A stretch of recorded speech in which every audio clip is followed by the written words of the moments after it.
Today, I want to introduce you to a Kenyan tennis player I met in Nairobi, Coach Peter of Activity Tennis. He learned the game in one of the most unorthodox and resourceful ways I've ever seen. And he's turned that into a full-time mission to grow tennis by building tennis tournaments and creating opportunities locally in Nairobi. I believe that the sky is the limit for this guy. What's up, guys? I'm Eric Claggett with Primal Tennis, and I'm joined here with my new friend Peter.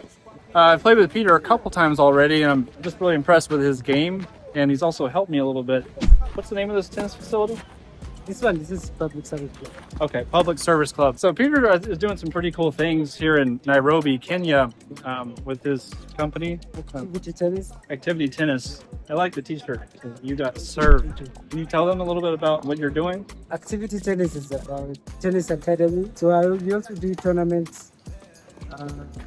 I started it last year. I've done 3 tournaments so far. Okay. Whereby we have 3 different categories for beginners, intermediate players, and advanced. So this is an opportunity for every person who has started to play. Yeah. To play a tournament and to have that experience of how the thrill to be in a tournament. Yeah. To compete. I think that's really important too, because part of my development was a lot of tournaments. Yes. It's a really fun way. I mean, tennis is not just about training all the time, but you get to go out on the court, play a real match, win and lose, and That's learn. how you learn a lot. Exactly. So I love what you're doing with that. So Thank you. you're also coaching with an academy. Yes, I'm coaching, but because the local community don't really play much tennis. Okay. So it's an on and off. So we mostly deal with experts. Yeah. Oh, you do? Yeah. Okay. Most of the people playing tennis in Nairobi are experts. Yeah. Okay. Sorry to say, but yes, we have some locals, and they're really trying to come in because it's also expensive. You see what we can do with our locals, and even the tournaments are really helping them because they also want to be involved with such people. Right. And coming from a middle-class family in America, my parents could afford tennis lessons once a week. And I had all the gear, all the access, and all the resources that I needed to develop into a pretty good tennis player. But Peter, he didn't have all of these things.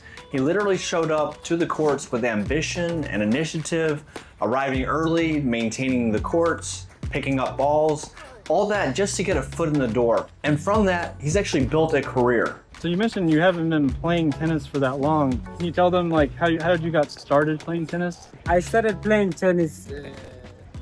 I learned about tennis when I was a kid. I was lucky to go to a good school. I had a tennis court. Really? Inside the school? Yes, inside the school. So, but tennis was a paid sport. It's not like a free sport, like all the football and basketball. I think that's one of the challenges too with tennis, in Kenya and a lot of countries is the equipment. It's also It's expensive, right? very expensive and very rare. Very rare. Yeah. So I learned a bit, the basics and stuff, but I'm sorry to my first coach because I didn't learn it. Oh, I'm sorry to my first coach too.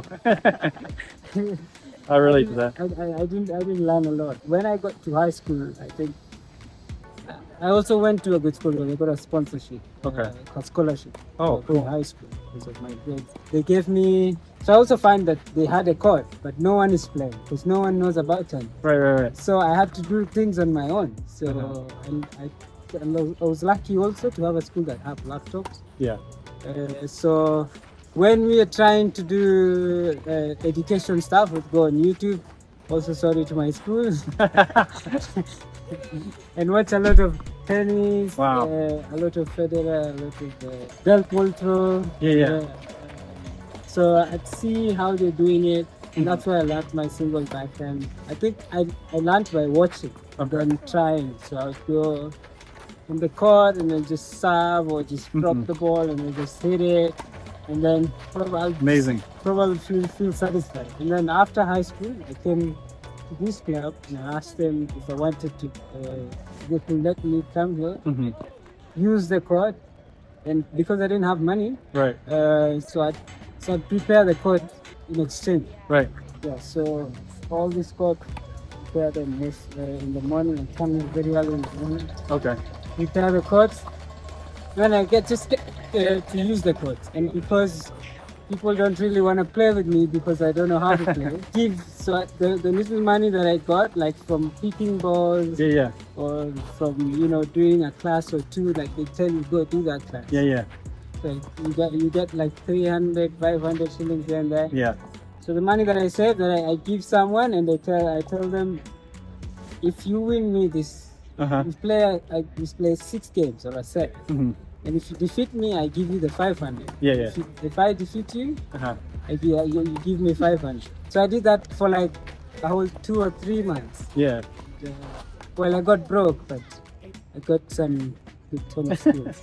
That is so amazing. He basically paid to learn tennis by maybe players that are a little bit better than you, paying them, offering them 500 shillings if they could beat him. And so he's ended up paying a lot of 500 shillings until you got good. So you said something though about Federer and Del Potro. I did want to ask you, is there any pro players that you really idolized or try to model your game after when you're learning tennis? Well, I really tried Federer. Yeah. Okay.